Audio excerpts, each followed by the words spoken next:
Happy evening, everyone. In this series of the chats that we are having, we are fortunate to have Kishore Dhankode. Uh, is into multiple things of fitness. A mountaineer, you'll find a rare combination where the mountaineer is also into cycling and running. So, uh, we all, Kishore, for you, this program initiative is organized by Life School. We believe that it takes 21 days to form a habit and 42 days to make it a lifestyle. So this fitness initiative will go on for 42 days, and every day there's a routine that is given, and based on that we have that point system. Teams are being formed, and everyone goes about doing the fitness routine, and then they update on the app. That is how it goes. So everyone would be eager to know from you about your early childhood and whatever you are doing today. So before I uh, hand it over to you, on behalf of everyone, I welcome you to this show, this talk show today.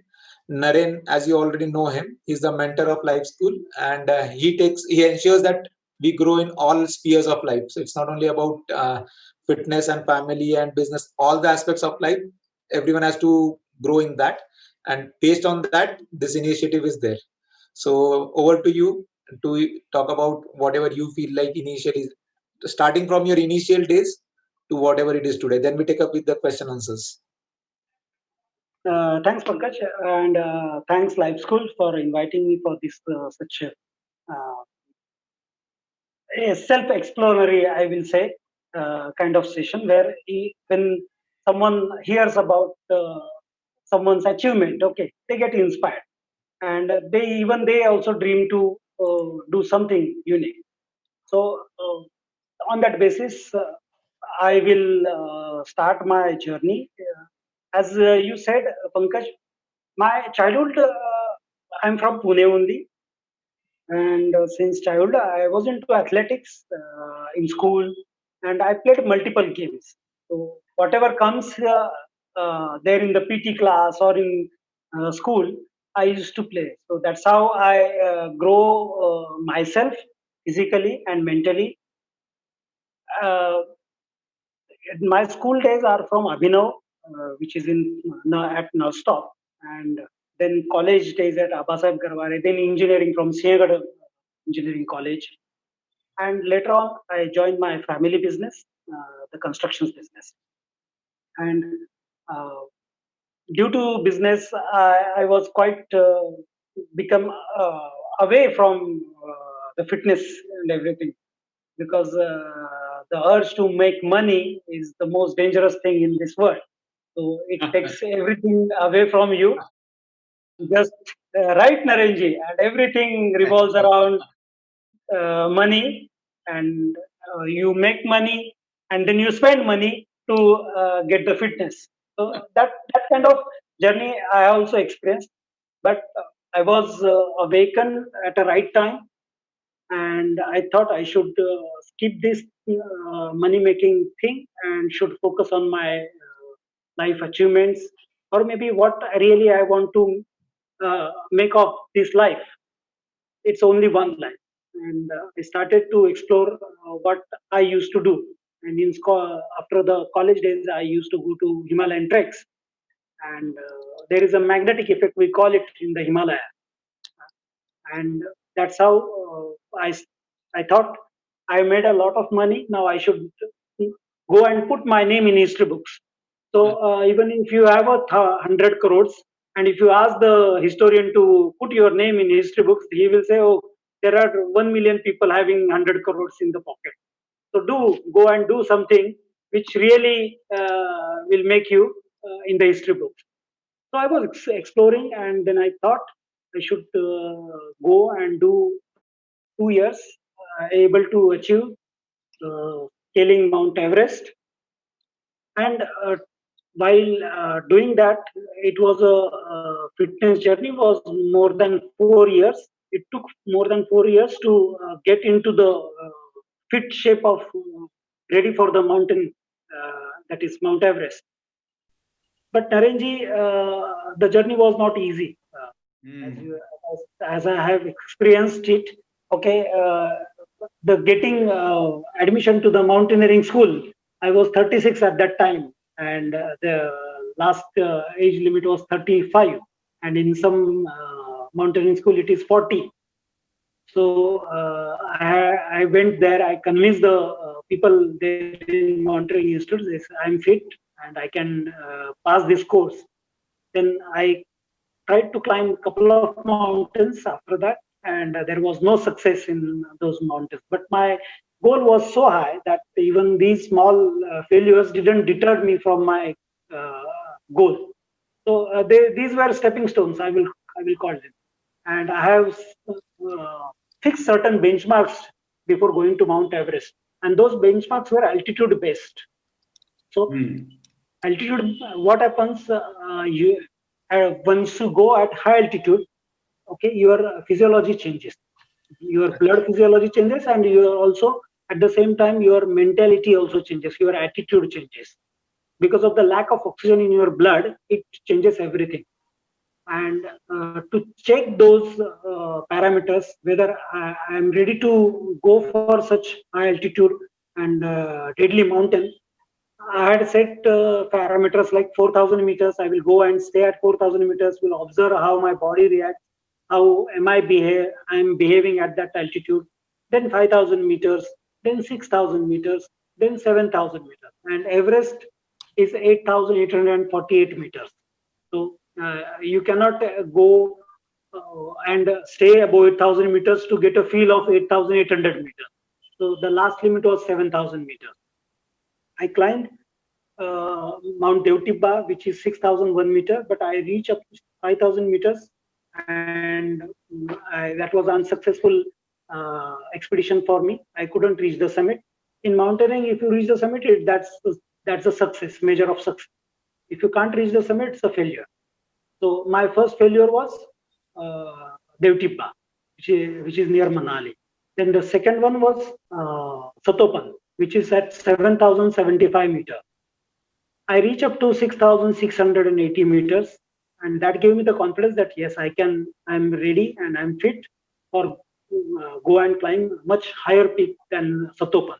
So I then climbed uh, India's highest climbable mountain, that is Mount Kamet, which is in near Badrinath, and it is 7,756 meters.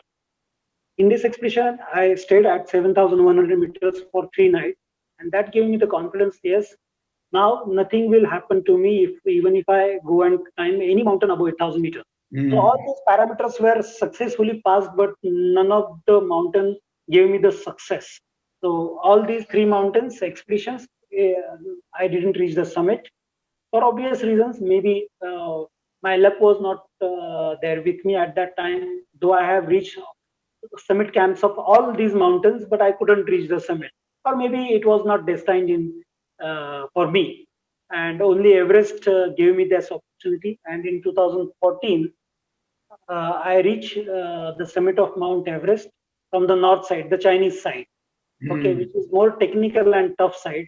And before going for this expedition, everybody, those who know me in mountaineering, criticized me why you choose the most difficult side. Already there is a stamp on your face that you are a failure mountaineer. Every expedition you go and you didn't reach the summit. I said it doesn't matter to me. I want to experience that side. I want to see how that mountain looks like from that side. And also, you never know. The mountain will have mercy on me, and he might give me the opportunity to reach the summit. And that's what happened. In 2014, there was an avalanche on the Nepali side, and the expeditions were called off from the Nepali side. But I was on the north side, that is the Chinese side, and the expedition continued. And on 25th of April, 25th of May, 2014, I reached the summit of the Mount Everest, the tallest mountain in the world, on the Chinese side. So that's how I got my first successful summit, and that's the highest mountain in the world. That's the best. I felt that I'm the luckiest person on this planet to have such a remarkable achievement that no other mountain I reached the summit, but the summit of Mount Everest, which is the tallest mountain in the world. After coming from that mountain and that side, it's a more technical and more challenging side. So I thought I should go and try the south side also. The south side is more and easier, as they say, but it's not easier. No mountain is easy. But it gave me a rare opportunity that I could become the first Indian to climb Mount Everest from both sides back to back. So in 2015, I again went to climb this mountain. But I think the mountain told me that, okay, every time I will not be inviting you and graceful towards you. So please go back. And in 2015, there was an earthquake in Nepal, and I was on the mountain that time, and actual on in Camp 2. And as I came back from Camp 2, there was this earthquake happened, and all the expeditions were called off. And my first unsuccessful Everest happened in 2015. But since I reached Camp 2 and I was actually physically on the mountain, I still hold the record that I had this unique record to climb or attempt to climb this mountain from both the sides back to back. There are only 13 or 17 people in this world who had such remarkable feat. But I couldn't reach the summit. So it's just a half, and the business was unfinished. So I took off in 2016, and 2017, I again went back to climb this mountain from the Nepalese side. And on 20th May 2017, I reached summit of Mount Everest from the Nepalese side, second time. Thus became the first Indian civilian to climb Mount Everest from both the sides. Wow. Prior to me or before me, there were two or three people, one from Indian Army and two other from Darjeeling Sherpa community. So no Indian civilian had such achievement. So that's how my Everest journey happened. Pankaj, I think I have covered all the questions which might come. Yeah, I on purpose avoided saying this, that you have done Mount Everest from both the sides. So because I knew that I wanted people to hear it from your mouth. And it's so inspiring. And the best part is, I think, the first statement that you made. So go down into history books. Yes, that is something remarkable. And I know everyone would agree to me that you are already in the history books, and you'll stay there for long now. Yeah. I also know this, that you are attempting to complete the highest peaks in all 7 continents. Can you just speak about that a little? Yeah, after 2017 success from both the sides, I raised my bar to another level. So what next?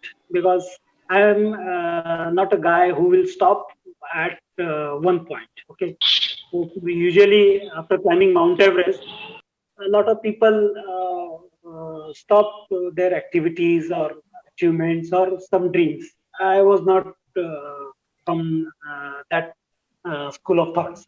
So I thought I should go and attempt to climb all the 7 peaks in the 7 continents.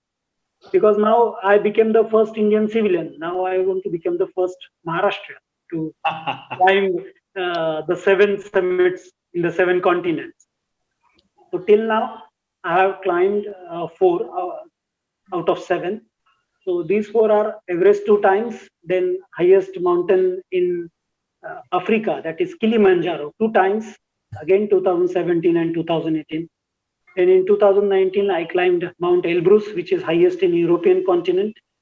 And 2020 means last year. Okay, I was so fortunate that in Jan, on 26 Jan 2020, I climbed the highest mountain in South America, that is Mount Aconcagua, which is in Argentina.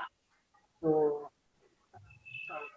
I covered 4 mountains. Now 3 are remaining, and hopefully, if the days are more and more brighter in 2021, okay, I would able to finish the 7 continents journey 2021 only. It looks difficult as of now, but hope is the best medicine in this world. And if you hope and if you have dream, I think the entire universe will be behind you. So I'm praying for that. All the best for your expeditions. We all will pray for you. Thank you. What I said initially, and that is something that is unique about you, is though you have so much of thrill and adventure in mountaineering, what made you go to running? Oh, running, yeah, in school days, the certificates and the medals which I still have long back, around 30, 40 years back. So I was a sprinter. So 100 meters was my event, 100 meters, 200 meters. So running goes back in school days. And since I'm from Pune, Kothur, in my early days, we used to run from Kothur to India Gate and back. So that paved the running journey. But again, as I said, I played a lot of other sports also. So there was not primary focus on running. Once I got into mountaineering, then I realized that if I have to go in mountains, I must have that endurance. So I can endure myself 30 hours or maybe more than that, because all these summit push, summit nights, they are very long journeys, and with a lesser food and a very high endurance fitness you need for such activity. And that's how I again came back in running. And in 2012, I officially started my half marathon from Pune International Marathon.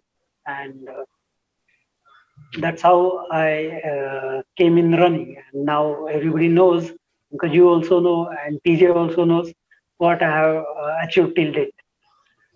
For all those who are here online, Kishore has completed 4 comrades. Right, Kishore? Yeah, 4 comrades. Yeah, and comrades, it's 89 kilometers of run.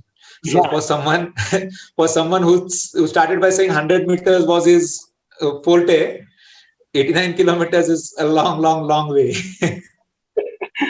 Yeah, it's a very long way, and TJ have experienced that pain 2 times. Yeah. It's a painful event. Yeah, it's one of the most challenging events, right? Yes, Ultra marathon. Yeah. Yeah, there are more challenging events than Comrades, but Comrades holds that title of oldest ultra marathon in the world. So that's a unique thing about Comrades. Yeah, its history goes back to almost 100 years, right? Yeah, almost 100 years.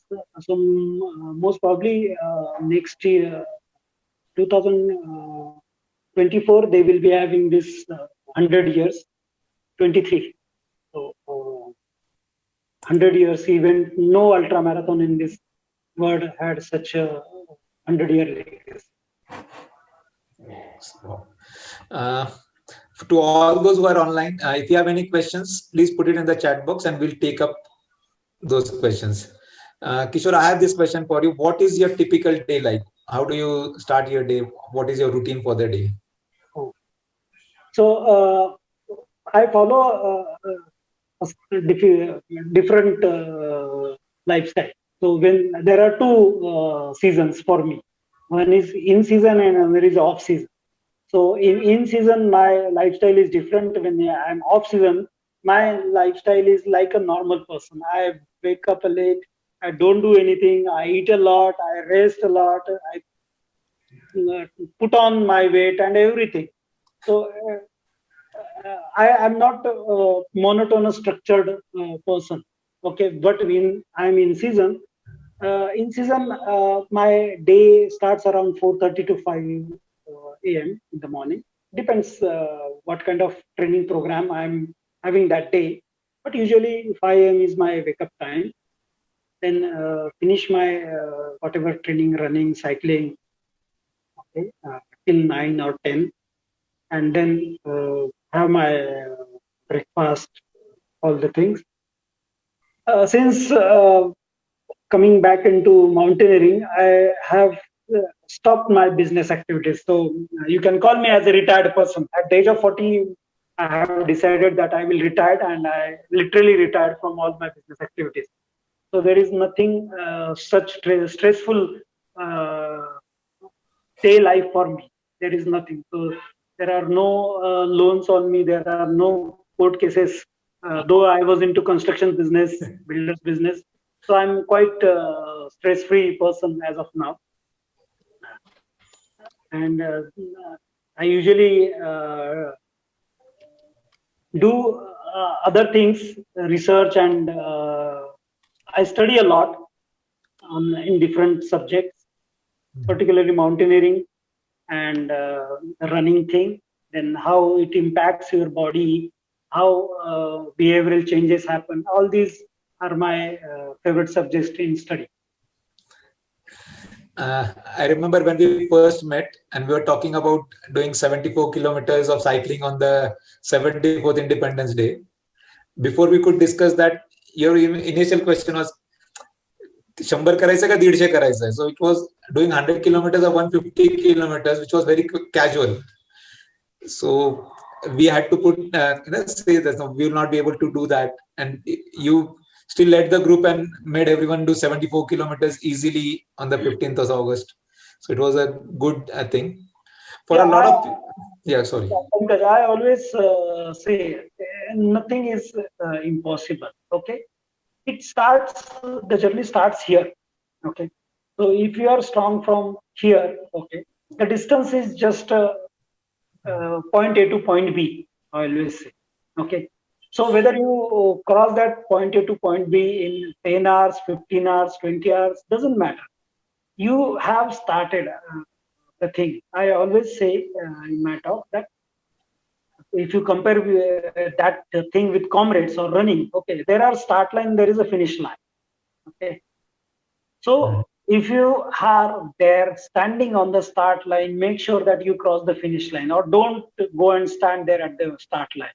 Because you physically are extremely fit, but if you are mentally not ready to cross that finish line, okay, those physical limitations will never overcome. You must overcome all these barriers. So, Pankaj, on that note, I would like to add that TJ knows in 2017, that was my second comrade.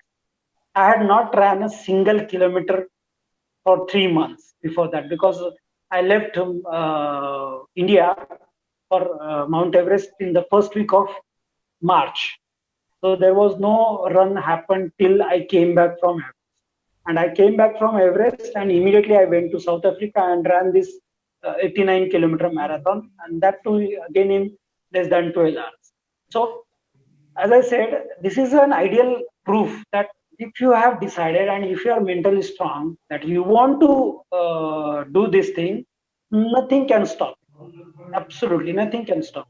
You just have to be very patient, and at the same time, you must have that knowledge and self confidence in you that yes, nothing will happen to me, and I will cross the finish line effortless. Wow. A lot of people, when you talk about this, a lot of people have this initial problem of waking up in the morning. So everything is going to happen once we wake up. Is there any trick by which we can start waking up early? For every solution problem there is a solution, and from every solution there is a trick. So everyone wants to make the things the shortest way. Okay, and the shortest way is to make a plan. For example, we are on the 13th Jan of 2021. Okay, so still there are almost 350 days left in the year. You can make 4 slots of a year. Okay, so divide the entire year in 4 compartments, I will say. So from Jan to March. Okay, as you initially said, there is a 42-day formula. Right. For me, there are 30, 60, 90-day formula, and there are 21 and 90 also formula. So 21 days, it's a research-based thing. It takes to build a habit, and 90 days to convert into a lifestyle. So if you start from first day, okay, and mark a deadline at the end of 90 days. So you can choose to transform yourself within those 90 days and see the result after 90 days. That's how you can have this. And after every 90 days, okay, keep a target. For example, at the first week of April, okay, I will run a marathon. I will cycle 200 kilometers, or I will go and hike, for example, 4 treks in a day, 4 mountains in a day, or 4 forts in a day. That kind of plan you have to keep it, and keep that plan where every day you look yourself. For example, in the mirror, stick that thing on mirror, and then every night when you before going to bed, okay, just remind yourself that what you have to do tomorrow. That thing will keep on rolling in your head, okay, which will wake you up at your targeted time.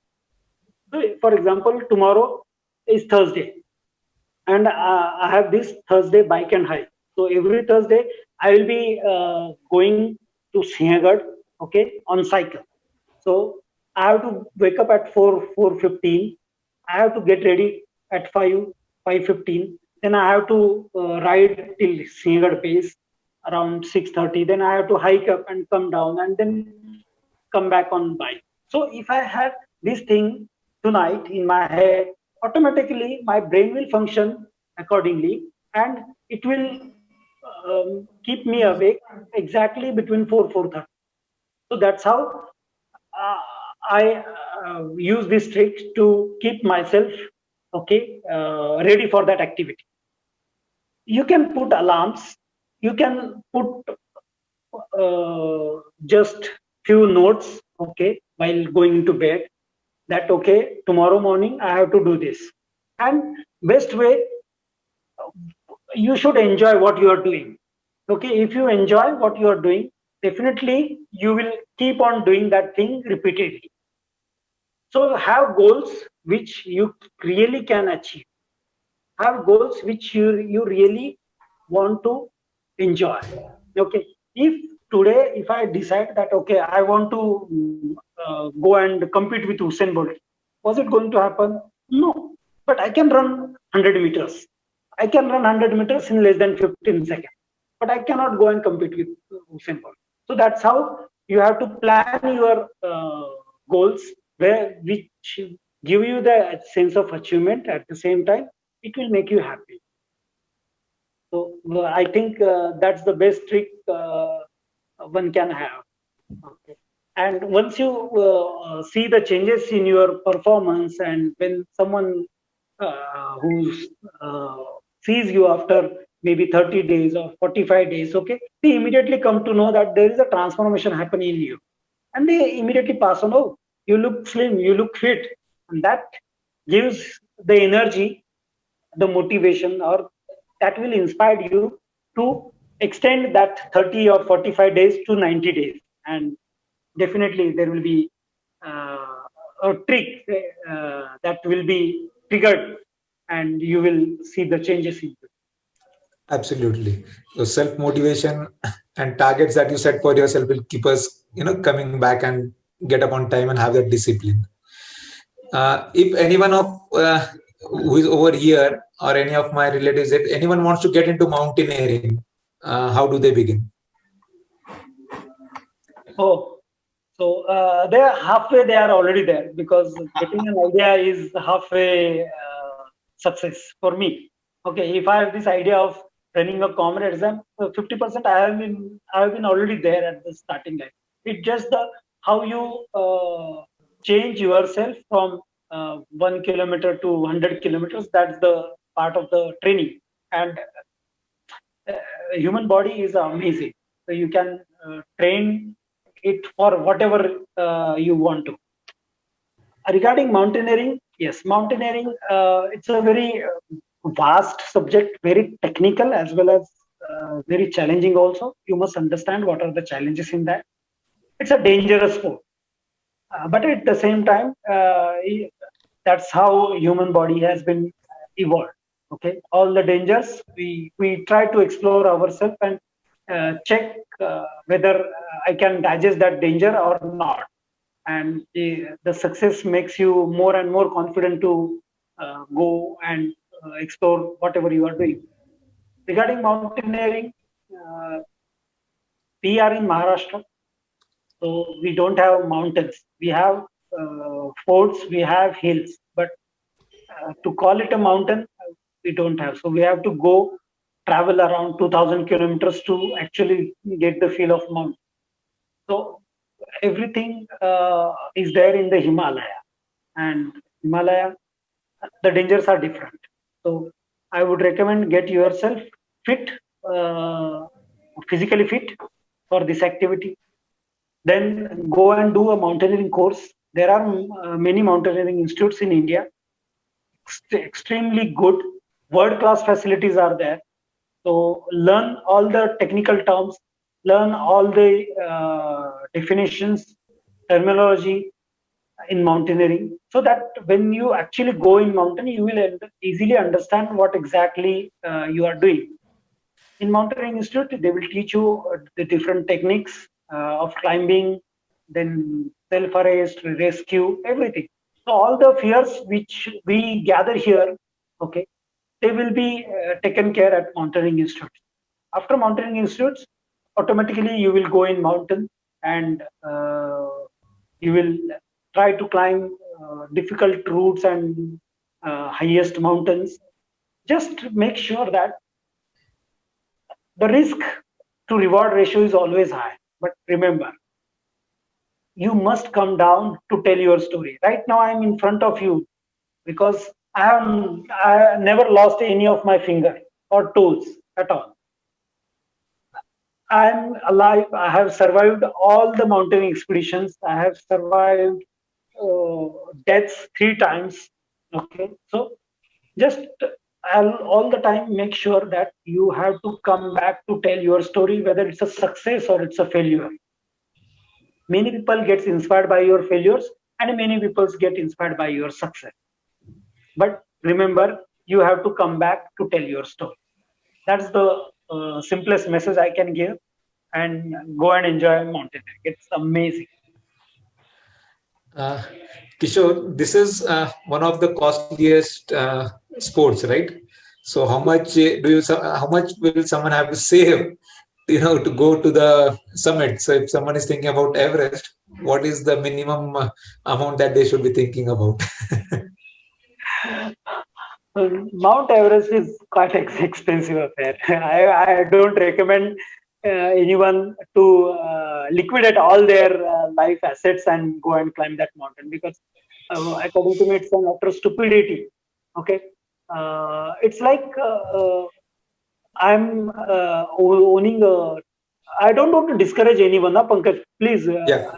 sorry if every someone takes a wrong meaning what I'm trying to explain here, because that's the ugly truth of this mountaineering. That's an expensive, and I don't want that thing to happen, because I have seen the deaths because of the stress of having lack of funds, and they come and try to climb the mountain. So my point is, uh, I own a nice two-wheeler, but I had a dream of buying a 7 Series BMW. Okay, and I'm going and asking, please, I have this dream to own a BMW 7 Series. Will you sponsor me? Okay, nobody will sponsor. But if you go and tell and convince the people that I want to go and climb Mount Everest, okay, then yes, they will think that you are going to achieve something not a common person will achieve. Here, Mount Everest for me in 2014, okay, was different. The cost was different because the approach was different. approach means the side of the mountain was different. So what was Chinese side? Chinese side that time was more cheaper than the Nepalese side, but now it's almost equal. Both the sides are equal because uh, the royalty which we pay to climb that mountain. Each country charges around $11,000 just to get the permit to climb that mountain. So in current today's conversion to dollar to rupees, it comes around 8 to 9 lakhs. Yeah.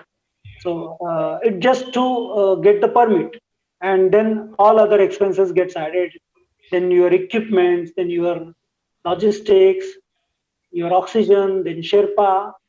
It as of today's it comes around 25 lakhs minimum. I'm talking about the minimum cost. Okay, there are other agencies or there are other factors also which will uh, hike the estimate from 25 lakhs to 50 lakhs. So it's not that cheap. For me, I was, many people know, I'm from a well-to-do family, and there was no such thing for me to get sponsors or such thing. And I am against all these things. My dreams, so I have to find the solution. I am that kind of person.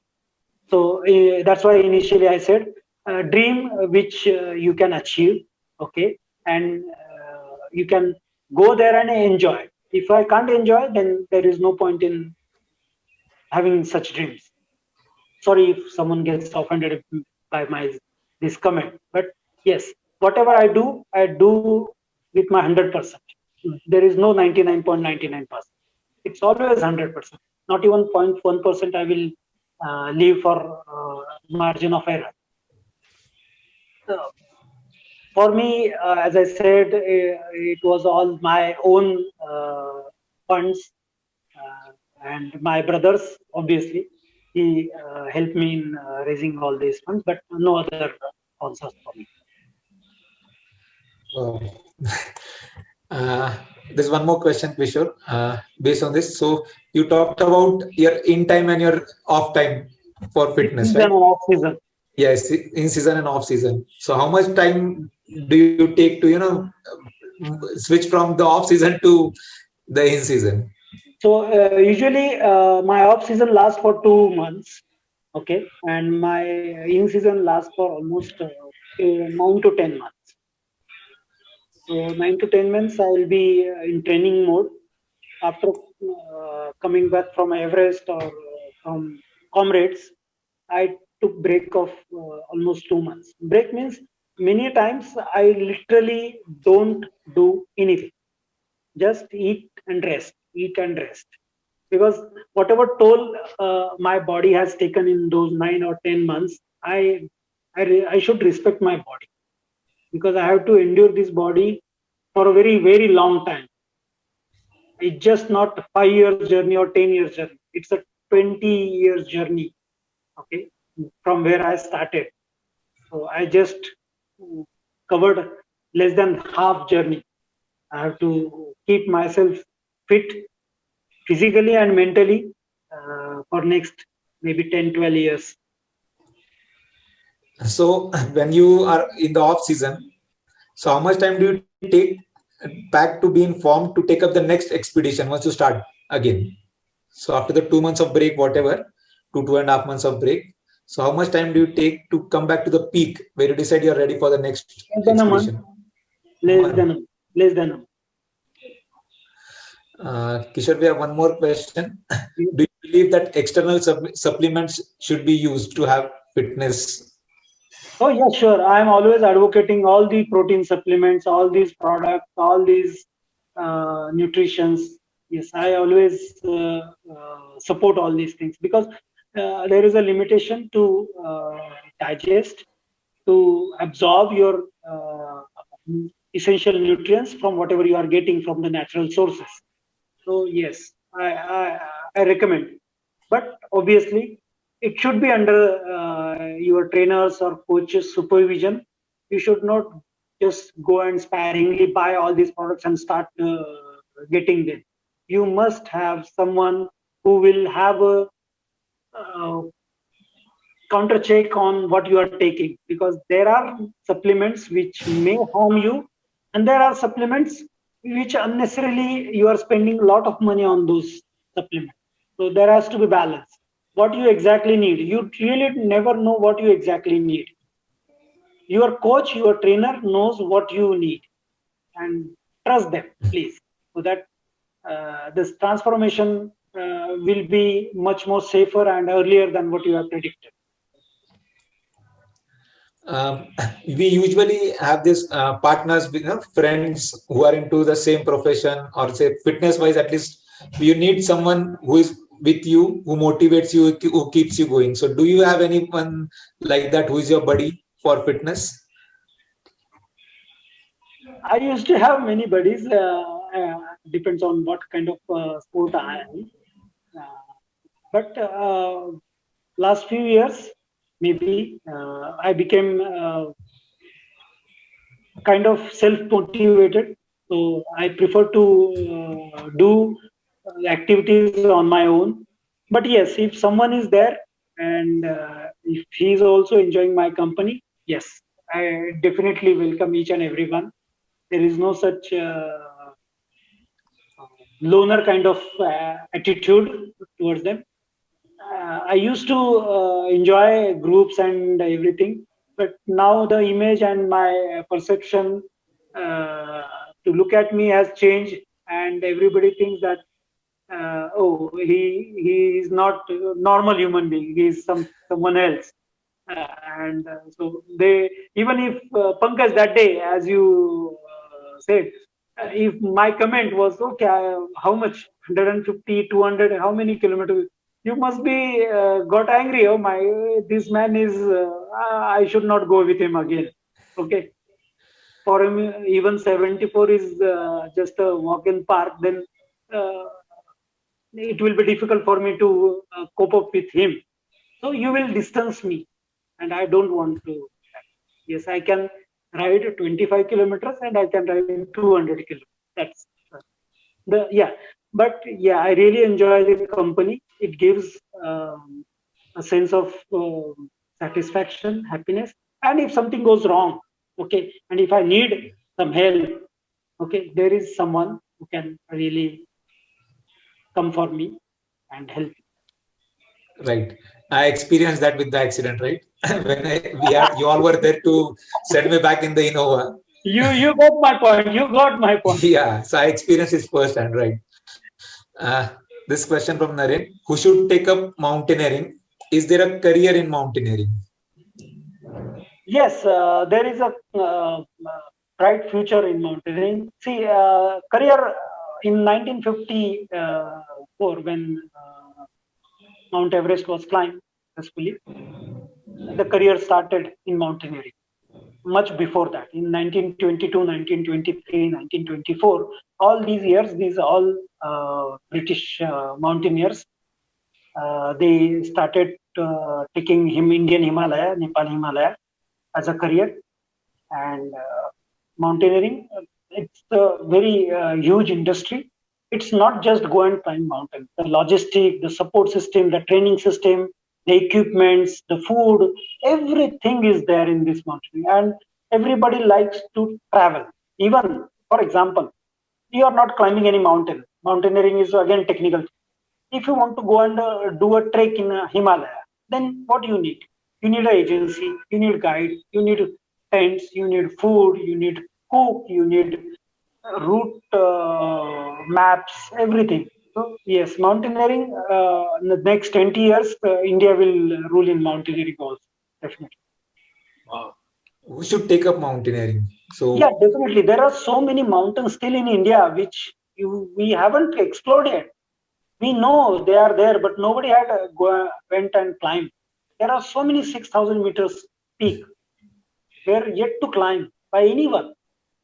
oh, So yes, definitely mountaineering, and crazy people like me who want to put their name in history can go and take the risk and climb that mountain and put their name. At first, he so and so Pankaj went and climbed this mountain first.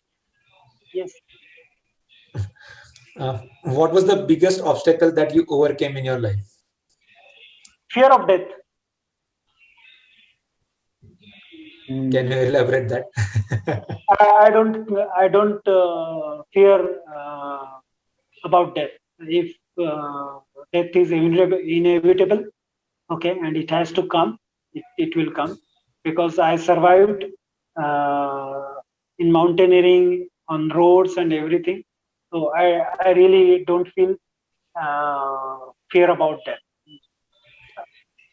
To elaborate more, uh, mountaineering, for example, okay, there is the last fear, that is, you if you go and die up there.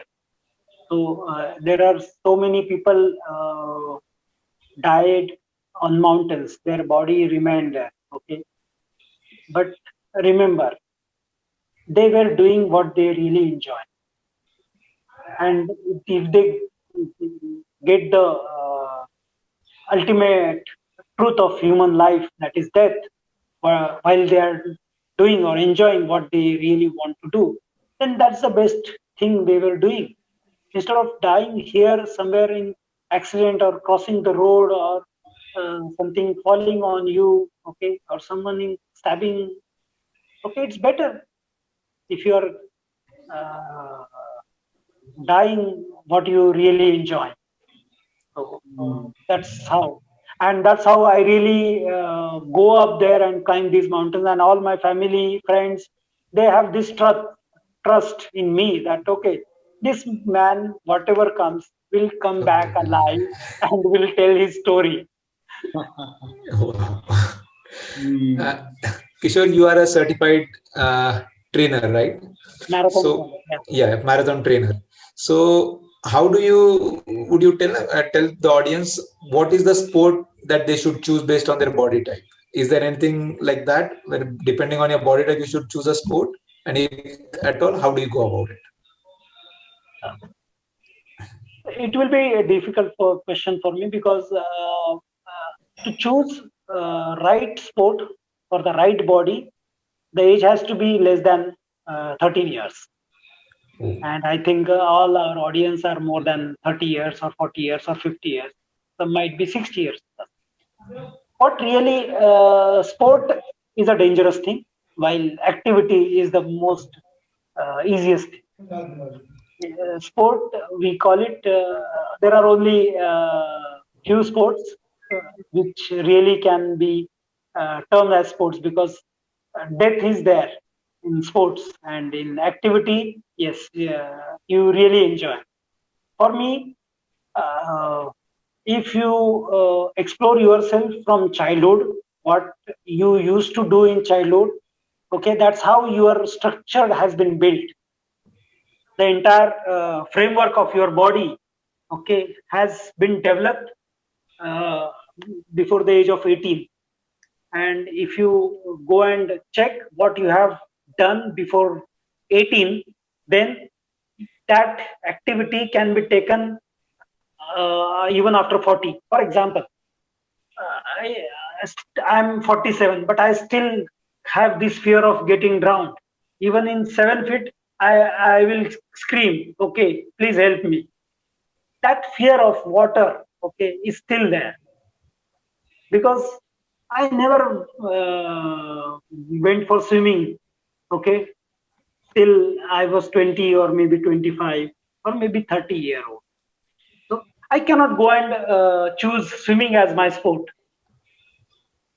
That kind of limitation I know about myself. But as I said, in school days, I used to a sprinter, then till age of 18, 20. Okay, I used to run 10 kilometers on India Road, Ford Road.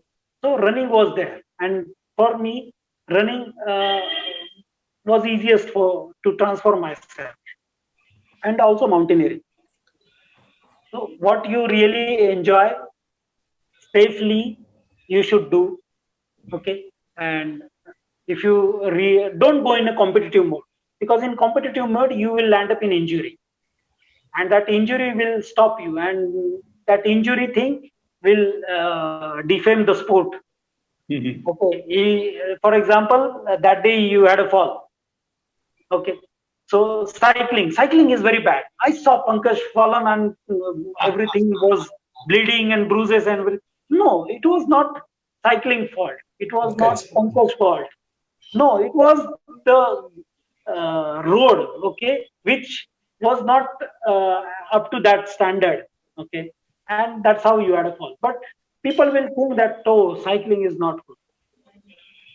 I think in today's situation condition, cycling is the best. No injury unless and until you fall. Okay, there is no impact. You have a very high level of cardiovascular activity can be achieved in cycling, and most important thing, you go places. Yeah, absolutely.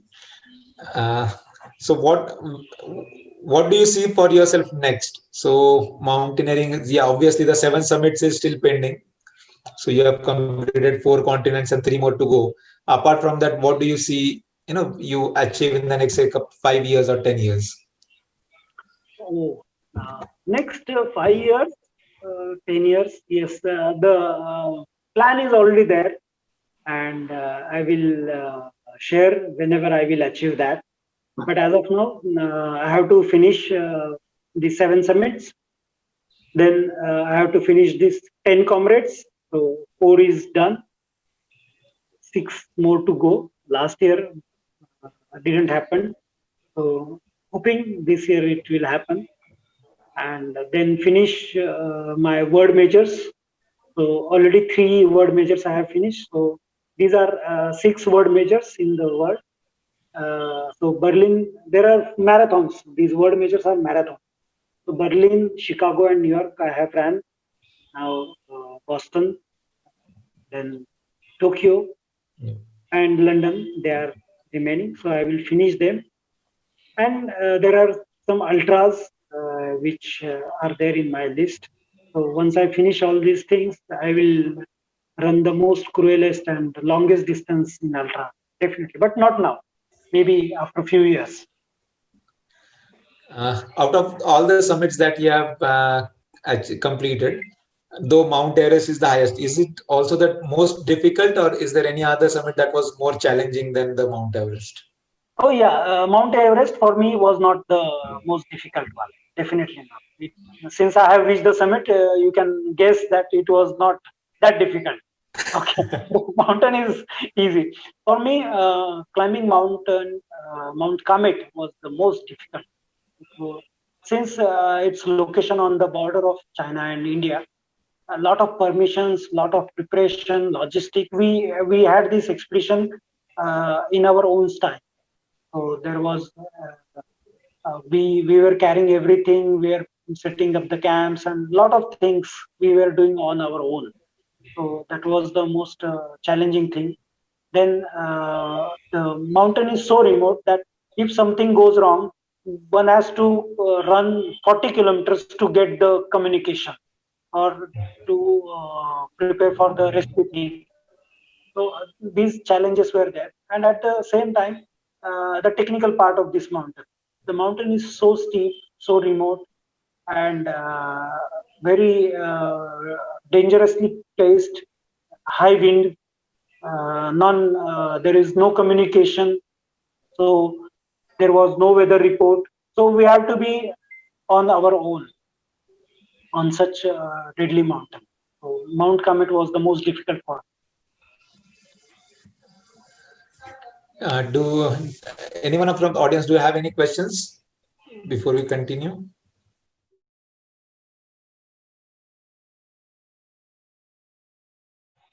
Kishore, what keeps you motivated after so many achievements, so many accolades? What keeps you motivated? People like you invite me to talk about my whatever nonsense I had done till date, and that kept me motivating. No, I had this dream. Jokes apart, that yes, I want to put my name in history books, and if I have to achieve this thing, I have to do the things which will really keep me busy, occupied, motivated all the time, and that's what I have till date achieved. And yes, definitely I will achieve in future also. Do you also train people for mountaineering, or is it any official thing that is required? No, in India, you cannot have your own mountaineering institute kind of thing, because all mountaineering institutes are governed by the Minister of Defense, uh, and all the positions are held by army personnel. So, though I have started mountaineering training people since 2014-15 for the Mount Everest, I have limited myself to train for Mount Everest only, because of all these restrictions. You cannot have these other things in India. And also, I have limited myself to train not the syllabus which is covered under mountaineering institutes in India. So I have trained more than 30 people uh, in India for mountaineering. There are I can't take name of all the peoples who had reached the summit of Mount Everest after training with me. Though I was not 100% their trainer, but for few I was 100%. From zero to Everest, I trained them, and I had this huge respect for them. They choose me as their trainer, as their coach, as their mentor for this thing. And there are more than 13 people who actually reached the summit of Mount Everest after getting training from me. Wow. To all the listeners, I have first-hand experience. Even Naren and TJ have this first-hand experience with meeting and interacting with Kishore. He is fondly called KD by everyone. So KD sir, and he's very down to earth, very accessible. If you meet him in person, just like that, if you don't know about what he's achieved, you'll never feel that aura. He's very, very down to earth. That is one of the most admirable thing about him. Kishore, thank you for this session. We really, really enjoyed listening to you. For me, the best takeaway was obviously two important things that I pick up from this. One, come back to tell my story. So whatever I'm going to do, I have to ensure that I'm there to come back and tell my story. And second thing, obviously, go down in the history books. Yes. That is something remarkable. I thank you on behalf of everyone at Life School for this wonderful session. Are you there on social media? So if anyone wants to get in touch with you, how do they get in touch with you? Yeah, I'm there on Facebook. I'm there on Instagram. Yeah. Yeah. So I'm not active on Instagram, but yes, on Facebook I'm active. Also, anyone can reach me. You can share my number with them. They can text me. They can WhatsApp me. I'm always there. Right. So thank you so much, and we all had a wonderful time. Thank you once again. Thank you. Thank you, Pankaj. Thank you, TJ. Special thanks to TJ who was behind me to have this session, and Narenji. Thank you very much for associating me with Life School. I hope I didn't disappointed you. I really apologize if anything wrong conveyed or said by me. Okay, it was just my honest and purest feelings, which I always enjoy to talk from my heart and tell the truth, whether it's a ugly truth or it's a very good. I don't really care, but you have to be very honest with yourself, and which I am. Yeah. And thank you very much. Hope to see you again in future. Sure. And Kishore, it was very, very beautiful. I think your honest truths are very beautiful. None of them are ugly whatsoever. Thank you. All of us have thoroughly enjoyed what you have said. A few of them from here, I'm sure, will definitely want to climb Mount Everest. And emboldened by your words, everybody will now come back to tell their stories. What I loved about what you said was come back to tell your stories, whether it's successful or it is a failure, but come back to tell your stories. And that can be such an incredibly powerful way to deal with any eventuality out there.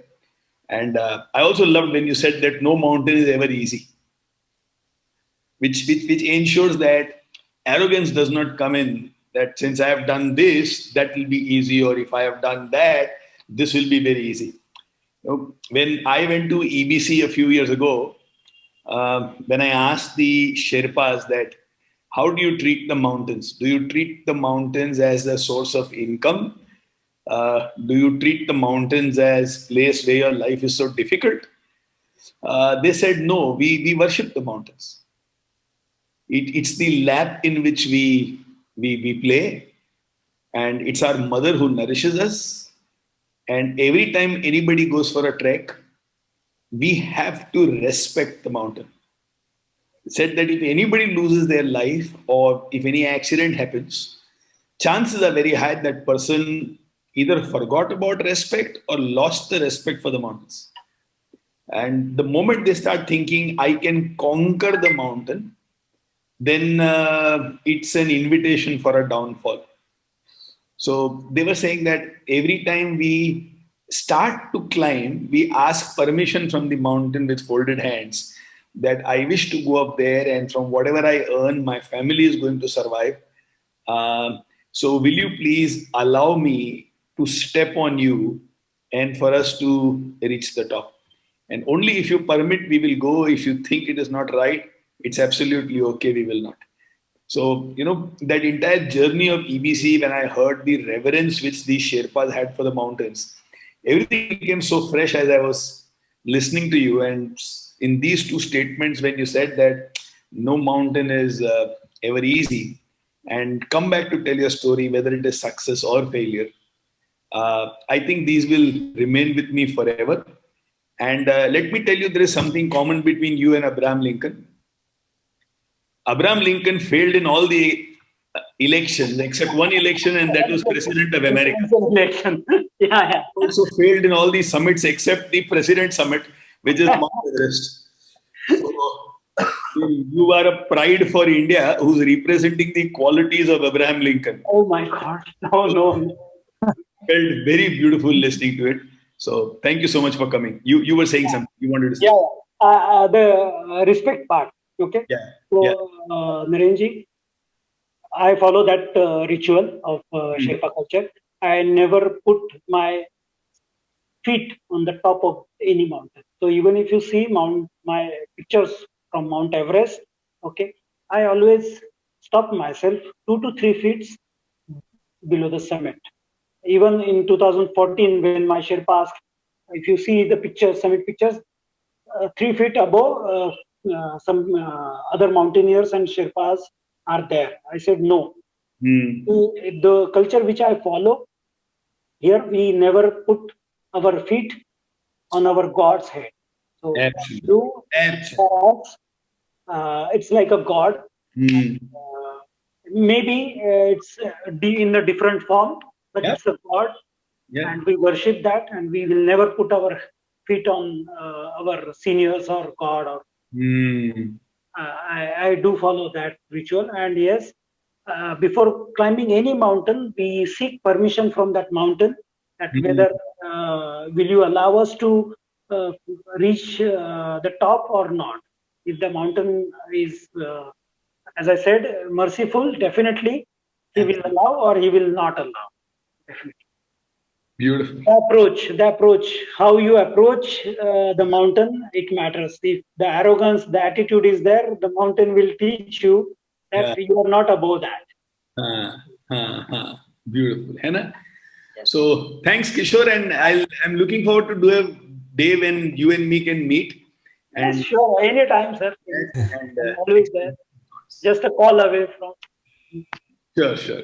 Thanks a ton, darling.